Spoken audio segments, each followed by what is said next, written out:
Hi, Corey Berger from New York. AJC New York rolled out a program called Leaders for Tomorrow that'll happen in Chicago next year, hopefully. It was a year-long program to help train and educate high school students, select high school students headed off to the college campus to be able to prepare them to face issues just like you're discussing here.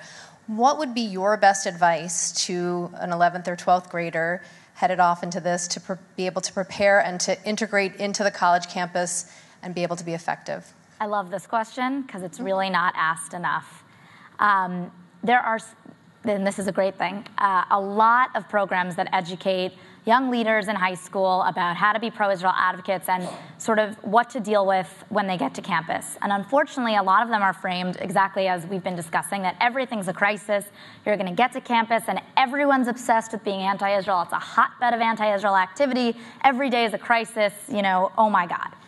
That's a terrible narrative, and it also, gets you in a very defensive crouch for day one on campus. So right away, I would say that there needs to be sort of a dose of calm injected into these programs.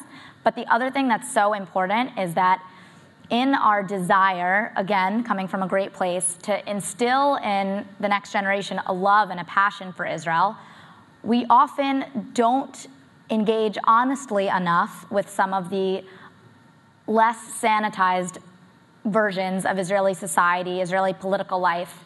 And Israel is a country like any other. There are things that are wrong there, and there are things that are wrong in their dealings with the Palestinians. There are things that are wrong internally. That's just the reality of any country anywhere.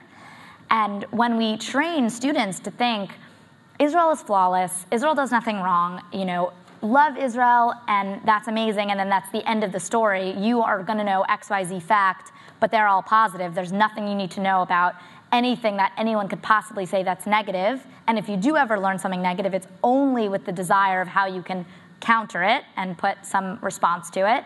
Students get to campus and hear something and then look it up and think, oh, that's true. Was my whole education a lie? Should I now go join Jewish Voices for Peace?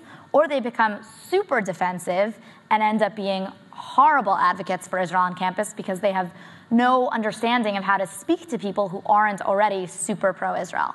So the best thing that I can say is amazing that these programs exist. We need to keep them going. We need to get more students in them. We need to inject a little bit of calm into them, and we really need to focus on walking students through the realities of what life is like in Israel, in their relationships, both with the Palestinians, but also problems within Israeli society internally.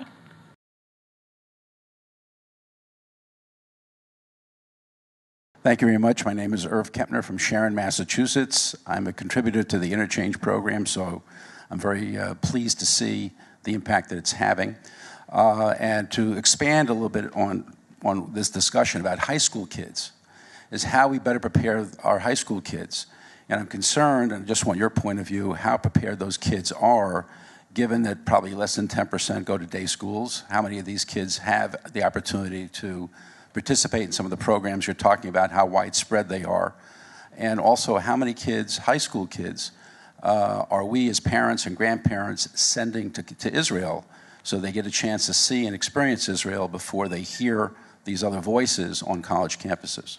Every campus is super different, and so a lot of these programs, obviously they can't, if you have 40 students, you can't really train 40 students going to 40 different campuses on what to expect on each different campus, and also campus dynamics are constantly changing because there's a crazy turnover rate. There's a huge learning curve. My freshman year, I would have thought Pinocchio was a brilliant idea to counter Apartheid Week. I would have been there blowing Pinocchio up. Thankfully, the then president of Aryeh, sat me down and said, X, Y, and Z works at Columbia. X, Y, and Z will get you laughed off campus. X, Y, Z will make you be taken seriously, and X, Y, Z will make you look like a radical SJP counterpart who no one that doesn't already care about the conflict or about the Middle East is going to listen to. So there's definitely a learning curve, even if you've gone through all these programs. But the other thing I'll say is, if we can get every student that's going to be interested in getting involved in this kind of work to Israel before they get to campus, I mean, that's ideal. I did a program, I took a gap year before college, and I did a program at the Jerusalem Center for Public Affairs, which is Dory Gold's think tank.